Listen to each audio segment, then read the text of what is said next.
Une expédition qui nous aura vu pédaler pendant 6 années, parcourir 60 000 km d'un volcan actif à l'autre autour de l'océan Pacifique. Et quand on est revenu, on s'est dit, ben là, depuis, ça fait plusieurs années, presque une vingtaine d'années qu'on vit comme ça de voyage en voyage, puis c'est pas qu'on regrette ça, mais peut-être que là, on pourrait profiter de l'occasion justement pour se poser un peu, voir à quoi ça ressemble, ne pas être si nomade que ça, puis voir si c'est encore ça qu'on a envie de faire.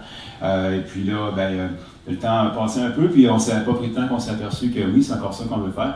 Et en fait, le programme, c'est voir le monde, c'est alimenté par une soif, une curiosité à l'égard de nous-mêmes, les êtres humains et notre monde. Puis, en tout cas, c'est durant cette période-là qu'on s'est dit oui, on veut continuer.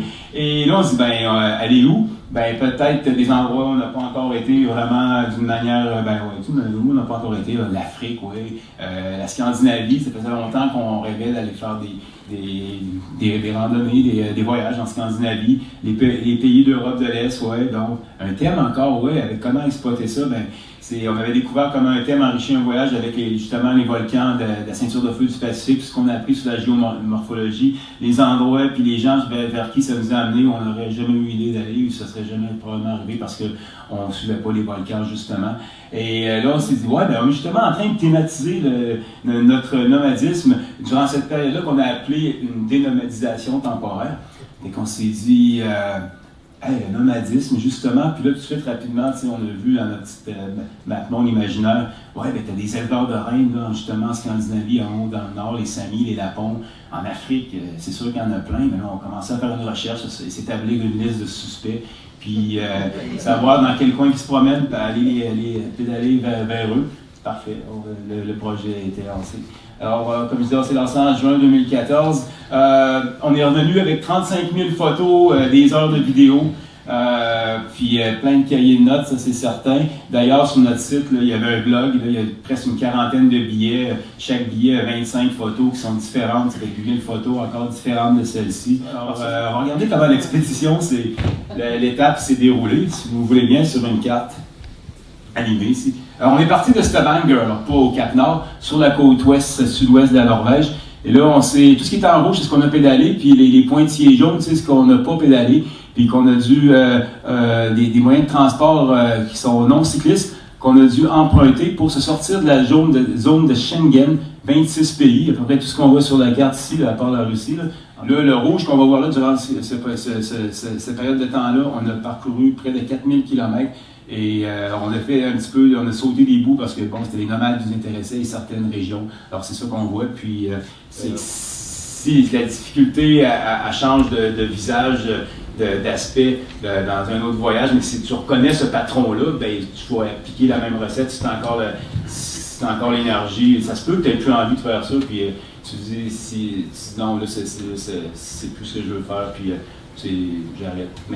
Et là, on monte au nord de la Suède, nord de la Finlande, jusqu'au Cap-Nord ici, puis on se redescend. Et quand on arrive à Oulu, c'est là que c'est le sauve-qui-peut. Là.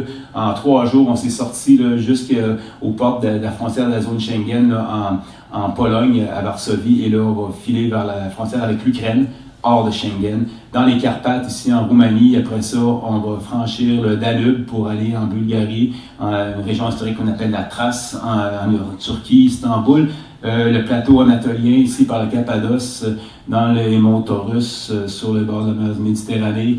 De mesurer l'entreprise avec les difficultés qu'elle représente, puis y aller pas par pas, étape par étape. Puis ça, c'est quelque chose qui s'est demandé comme ça passe sur sa case quand tu as catché ça, peu importe la difficulté dans laquelle tu la trouves, à moins qu'elle soit presque mortelle ou létale, puis là, ça ne t'arrive pas, ou tu peux casser toujours. Mais tu te souviens que tu sais que tu es capable toujours de trouver tes ressources en disant que ça, c'est un coup, c'est un petit bout à la fois. Là, la dernière fois que j'étais je me sentais comme ça, c'était quoi, tu te rappelles, OK, qu'est-ce que j'ai fait? Bon, je me suis concentré, j'ai dit, OK, on y va un morceau à la fois, puis une étape à la fois, puis tu la franchis, puis après, les autres choses commencent à faire plus de sens. Prend le bateau, on s'en va sur Chypre, côté nord, côté sud, on roule pas mal là-dessus, et on prend un vol de 40-50 minutes comme ça pour aller à Amman, la capitale de la Jordanie, au Moyen-Orient. On a passé une dizaine de semaines là-bas. Après ça, on se dirige vers la mer Rouge, on rentre en Égypte, dans le Sinaï. Puis tu sais, c'est sûr que là, on a envoyé 21 mois en 2 heures. Là, vous la recevez dans la gueule comme si ça a l'air d'un marathon, là, mais on ne monte pas là, toutes les semaines qu'on passe assis à écrire. Puis tout le temps quand on est écœuré puis qu'on a mal partout, on arrête, là, puis on se nourrit, puis on dort, puis on écoute des films sur notre laptop. Là, on est comme tout le monde. Là, un petit trip de tourisme dentaire et, on va dire, archéologique au Caire. Après ça, on monte le Nil, le lac Nasser en bateau, on entre au Soudan, on monte le Nil jusqu'à Khartoum, le Nil bleu jusqu'à sa source en Éthiopie. C'est physique ce qu'on fait, puis mental. Il faut se donner l'espace, puis le temps, puis on le fait. Là, on fait juste 1000 km par mois. Là, vous voyez, c'est 21 mois, 21 000 km. C'est pas des masses là, pour les gens qui voyagent à vélo. Il y en a qui font le double de ça facilement. 10 semaines en Éthiopie aussi. On se descend au sud, le lac Turkana. On entre au Kenya, plein de groupes nomades là-bas. Après ça, on fait le tour du lac Victoria. On entre en Ouganda, on se descend au Rwanda. On revient de l'autre côté, traverse le Victoria, traverse la Tanzanie. Comme ça, vers la côte Swahili. Oui, pour atteindre l'océan Indien pour la première fois et s'embarquer pour Zanzibar où on a mis un terme. Tout ce qui est en rouge, 21 000 km. Merci pour la Scandinavie. On a certainement appris ou acquis beaucoup de connaissances au sujet des modes de vie et des cultures là, propres au groupe qu'on visait justement.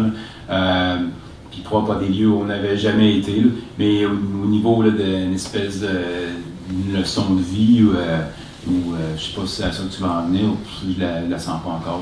Là. Mais il y a des petites choses.